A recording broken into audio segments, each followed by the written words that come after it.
جی جناب، میں آپ کی آپا حاضر میں آپ کو بتانا چاہ رہی ہوں کہ رمضان کا مہینہ ہے اور آگے انشاءاللہ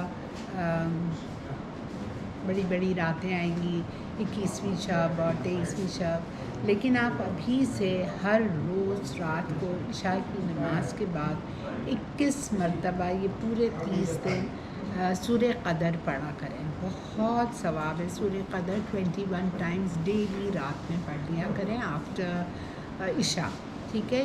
اور پھر آپ بیٹھ کے دعا کریں تو اللہ تعالیٰ ہماری تمام دعاؤں کو قبول فرمائیں گے، اللہ تعالیٰ ہماری ساری پریشانیوں کو دور فرمائے، آپ سب کی بھی میری بھی، ہم سب کے گھر میں سکون دے، ہمارے رزق میں برکت دے انشاءاللہ تعالیٰ۔ آپ بہت شکریہ۔